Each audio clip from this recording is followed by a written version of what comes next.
Okay, everyone. Hello, world. Today's Tanya explained from me and my water machine. Okay, now that was a joke. Okay. All right.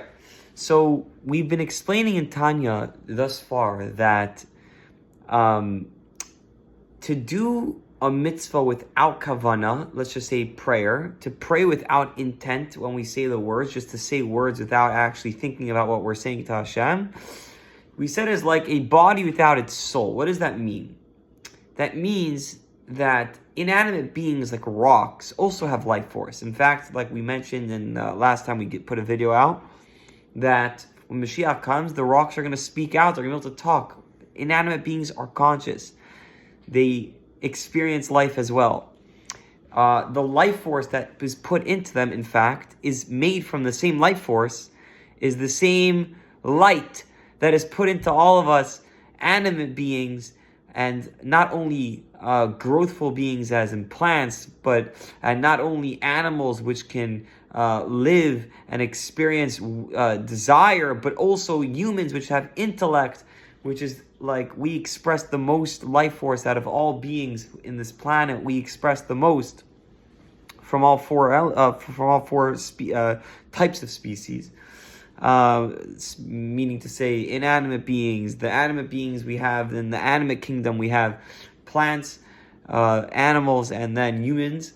So as human beings, we're made of the same light that created the rock. So the fact that we could speak and think and move and do everything we could do with our light, with our 10 faculties of our soul that is not expressed in the rock, is why? Because the intent, the light that was put into us is shining more, than it is in a rock. But it's the same light. It's just shining more inside us. And therefore that's why we were given the ability to express it more than a rock could currently. What does that mean? The Alter is going to go into today's Tanya and explain that that's the same exact thing between praying with intent or doing any mitzvah with intent. When you do without intent, you put, meaning there's light inside it, but it's not expressed. The light of the prayer is not expressed at all. It's like a rock where you can't see it moving.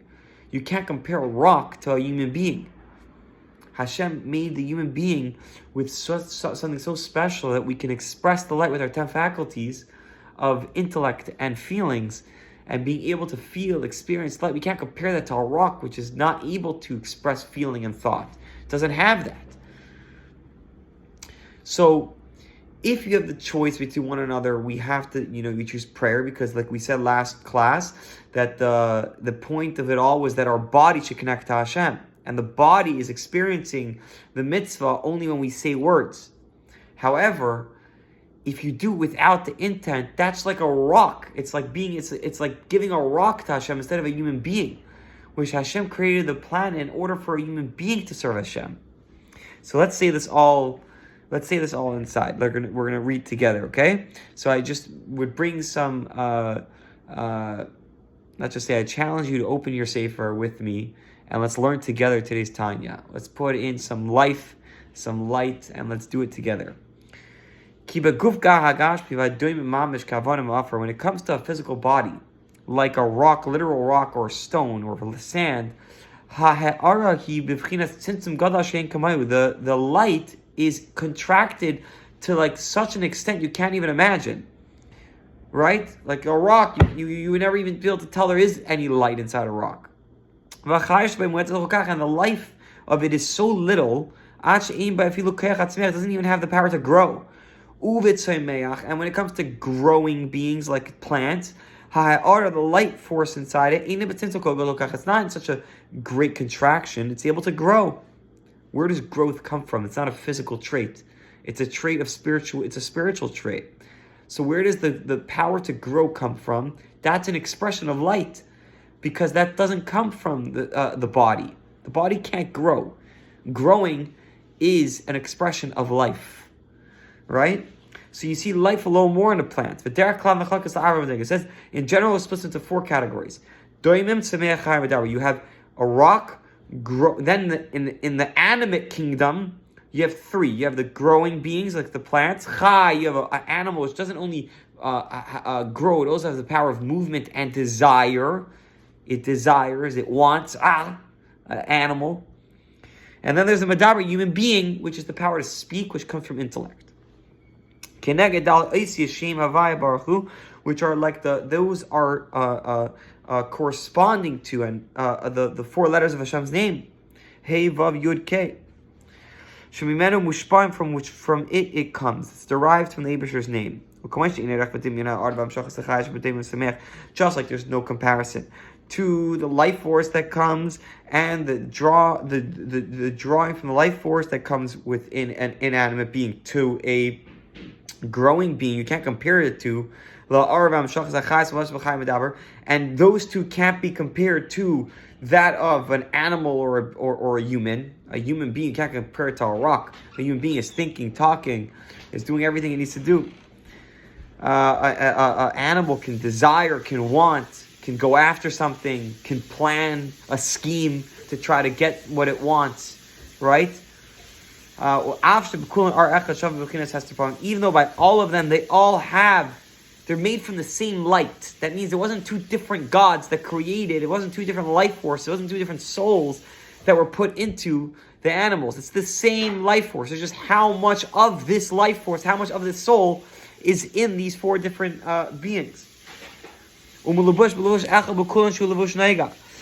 it is also enclosed in one clothing in the klipas noiga kach ein erch vidim yeklab in ars v'shachas arachatz baruch shu b'pnimis ratzon yisparach li hester panim levush klal hameira mulubeshes b'mitzvos ma'asis mamish.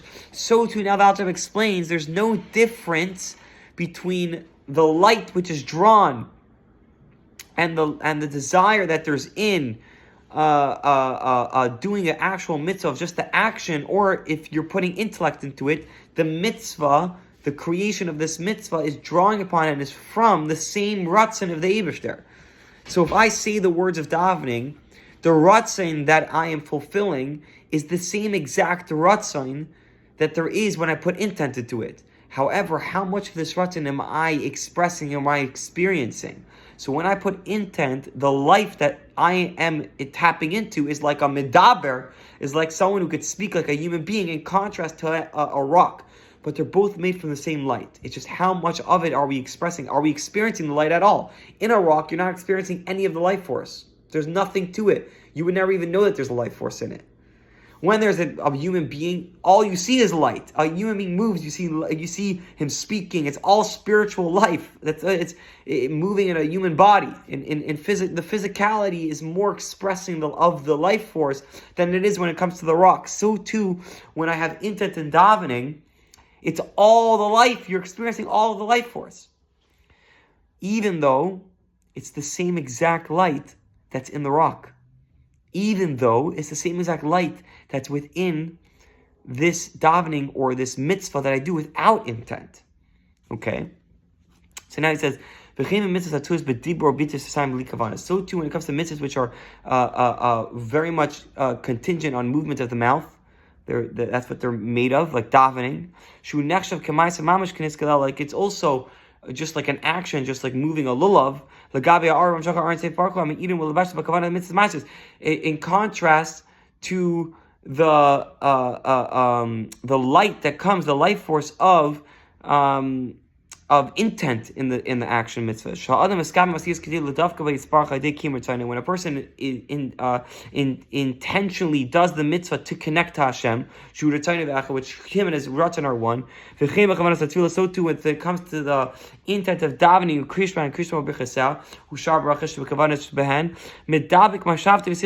he's connecting his intellect and his thought with the divine. So when we experience our mind and our heart in the tefillah, when we think about what we're saying, or we think about what we're doing when we do a mitzvah, we're allowing the mitzvah to go from being a rock to being a human being. In that same example. Why? Because just like in a rock there's no light, so too when it comes to, meaning there's light in it but it's not expressed at all, so too when it comes to a mitzvah, we allow it to be a human, like the advantage of a human being, where the life is expressed. You get to fully have the ratzon and the will of Hashem expressed in this world, because you're thinking and you're speaking it. Anyways, Beautiful, bro. Namaste. And my brother says it was beautiful. Thank you, Mendel.